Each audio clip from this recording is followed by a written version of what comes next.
हाँ जी, जय गुरुदेव, धन गुरुदेव सबको। कैसे हैं आप सब? तो आज का जो दिन है यानी कि 5 अप्रैल, 5 अप्रैल बहुत ही ऐतिहासिक दिन है भारतीय समाज में, हमारे समाज के लिए भी। वो इसलिए है क्योंकि 5 अप्रैल 1509 को मुस्लिम शासक सिकंदर लोदी, जो कि एक बहुत ही क्रूर शासक हुए हैं, उसने जो है गुरु महाराज को अपने राज्य के 3 लाख लोगों के साथ अपना गुरु स्वीकार किया था। और गुरु स्वीकार करने के पीछे भी एक बहुत बड़ी जो है कहानी है। वो ऐसे है कि जब गुरु महाराज अपनी ज्ञान से, अपनी ज्ञान चर्चा से लोगों को शिक्षा दे रहे थे, उस टाइम कुछ नीच मानसिकता के लोगों को ये जो बात है हजम नहीं हो रही थी कि कैसे एक शूद्र जाति का व्यक्ति जो है ज्ञान की बातें कर सकता है, शिक्षा की बातें कर सकता है। तो उन्होंने सिकंदर लोदी, जो कि मुस्लिम शासक था, उसके सामने जा करके गुरु महाराज की शिकायत जो है कि उनके खिलाफ राजा के कान भरे। राजा को जब इस सब बातों का पता चला तो उन्होंने गुरु महाराज को पकड़ने के लिए अपने सिपाहियों को भेजा।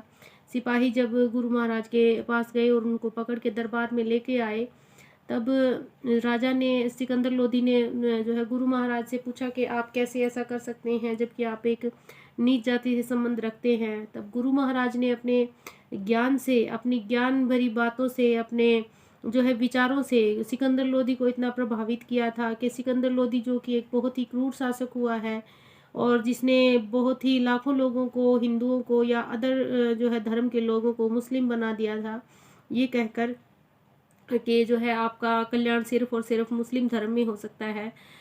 तो बहुत सारे लोगों को जहां उसने क्रूरता के साथ मारपीट करके या मौत के घाट उतारा, जिस तरह से भी उसने लोगों को मुस्लिम बनाया, उन्होंने गुरु महाराज को भी मुस्लिम ही बनाना चाहा था। लेकिन गुरु महाराज की जब उसने बातें सुनी तो वो उन बातों से बहुत ही प्रभावित हुआ। उसने उसी दिन गुरु महाराज ने जो है सिकंदर लोदी से ये भी पूछा कि आप किस लिए याद रखे जाना चाहते हैं, आप एक क्रूर शासक के तौर पर जाने जाएं या फिर एक आप अच्छे राजा के तौर पर जाने जाएं, ये आपके ही हाथ में है। आप अच्छी तरह से जानते हैं कि आपसे पहले कोई और इस गद्दी पर बैठा था और आपके बाद में आपके आने वाली पीढ़ी इस गद्दी पर बैठेगी।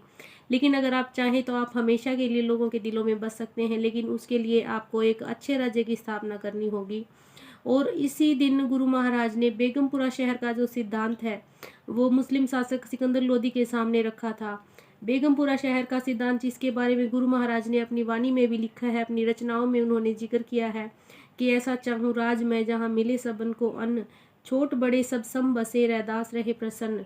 और इस तरह से गुरु महाराज ने सिकंदर लोदी को ये समझाया है कि राज्य कैसा होना चाहिए। राज्य ऐसा होना चाहिए जहाँ पर किसी के साथ कोई भेदभाव ना हो, सभी समानता के साथ, भाईचारे के साथ रहें और हर इंसान की जो पहली ज़रूरत है, रोटी कपड़ा और मकान और जो है ज़रूरी शिक्षा, वो पूरी हो।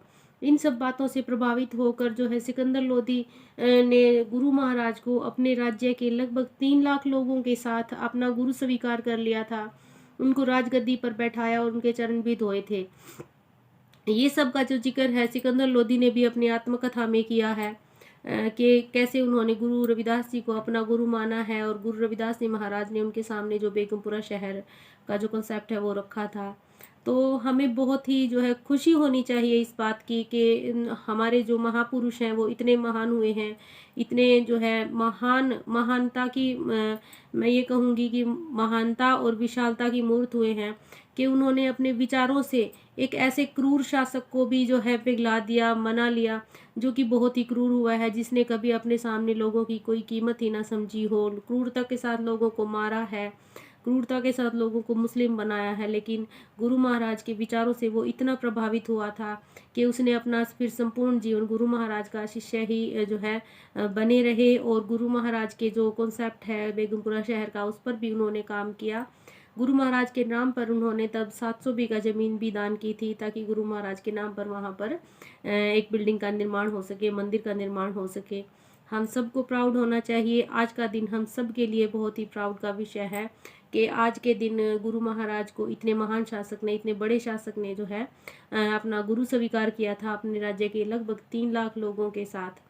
तो आप सबसे यही निवेदन है कि अपने गुरु के बारे में, अपने महापुरुषों के बारे में ज़रूर जानें और अच्छी बातें जानें और अपने आने वाली पीढ़ी को भी ये सब बताएं, अपने आसपास के लोगों को भी ज़रूर बताएं।